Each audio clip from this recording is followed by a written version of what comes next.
అయితే ఏదైతే మాజీ మంత్రి అజయ్ కుమార్ గారి మీద వాడిని ఒకడు అనాలనో ఆమె అనాలనో ఏమో అర్థం కానటువంటి పరిస్థితి. ఫేస్బుక్ వేదికగా కొన్ని అనుచిత వ్యాఖ్యలు చేసినటువంటి విషయం ఈరోజు ఫేస్బుక్లో చూసాము. దానికి సంబంధించి ఇప్పుడు 2 టౌన్ పోలీస్ స్టేషన్లో, అర్బన్ పోలీస్ స్టేషన్లో కంప్లైంట్ ఇవ్వటం, మా బిఆర్ యూజన్ విభాగం తరపు నుంచి కంప్లైంట్ ఇవ్వటం జరిగింది. ముఖ్యంగా వాడు ఏదైతే మాట్లాడిండో వాడికి ఒకటే ముఖ్య విషయంగా ఒకటి తెలియపరచదలుచుకున్నాము.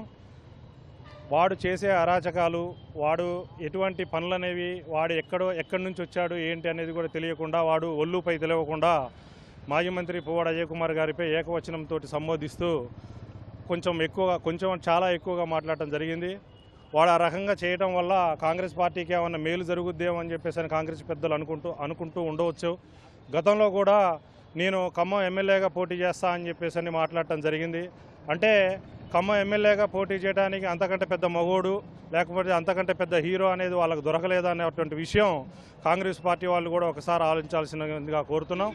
ఎందుకనంటే వాడు ఈ రకమైనటువంటి వ్యాఖ్యలు చేయడం అనేది చాలా వేరే దానికంటే కూడా మీ పార్టీకే ఎక్కువ నష్టం జరుగుతుంది.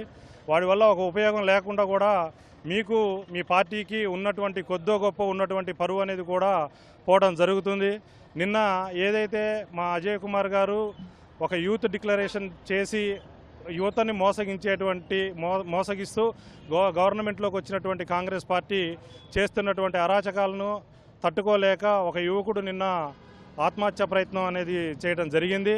దానికి సంబంధించి ఒక మానవతా దృక్పథంతో మా బీఆర్ఎస్ నాయకులు, మాజీ మంత్రి అజయ్ కుమార్ గారు, ఎమ్మెల్సీ తాతమ్మదు గారు, మాజీ ఎంపీ నామా నాగేశ్వర గారు ఒక మానవతా దృక్పథంతో పరామర్శకు వెళ్తే మాకంటే ముందే పోలీసులను మోహరించి వాళ్ళ డొల్లతనం ఎక్కడ బయటపడుతుందో, వాళ్ళు చేసేటువంటి అరాచకాలు, యువతనే కాకుండా అన్ని రకాలుగా వాళ్ళు చేసేటువంటి అరాచకాలని పోలీసు డిపార్ట్మెంట్ని అడ్డుపెట్టుకుని వారు చేయడం జరిగింది.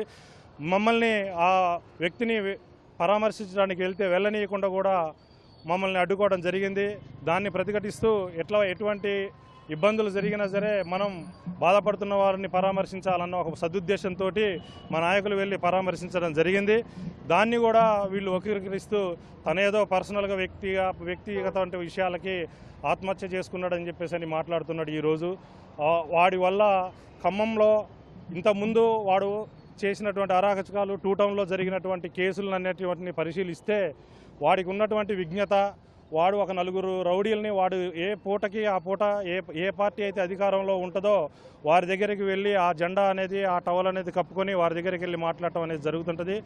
వాడు అజయ్ కుమార్ గారి గురించి మాట్లాడుతూ నాలిక కోస్తా అని చెప్పేసి ఇలా వ్యక్తిగత దూషణలు చేయటం అనేది ఎవరికి కూడా, ప్రజాస్వామ్యంలో విమర్శలు ప్రతి విమర్శలు అనేవి ఉండాలి, కానీ అది ఒక ప్రజలకు ఉపయోగపడే విధానంలో, ప్రభుత్వాన్ని ఎండగట్టే విధానంలో, ప్రభుత్వ విధి విధానాల్లో ఉంటే బాగుంటుంది తప్ప ఇలా వ్యక్తిగత దూషణలు చేయటం అనేది కూడా చాలా బాధాకరమైనటువంటి విషయం. ఇంకా ముందు వాడికి చెప్తున్నాం, ముఖ్యంగా వాడు ఎక్కడికి రమ్మన్నా మేము వస్తాం, లేదా వాడు వస్తాడో రమ్మనండి, వాడు ఏం వస్తాడో, వాడు ఏం చేస్తాడో, వాడి సంగతి ఏంటో మేము చెప్పడం అనేది మీకు మా నాయకుడు అజయ్ కుమార్ గారి గురించి కానీ, మా BRS party working president KTR గారి గురించి మాట్లాడే అర్హత నీకు 1% కదా, అసలు ఎటువంటి అర్హత లేనటువంటి వ్యక్తి కూడా ఈరోజు మాట్లాడుతుంటే ఆ కాంగ్రెస్ పార్టీ నాయకులందరూ కూడా చోద్యం చూస్తూ కూర్చున్నారు.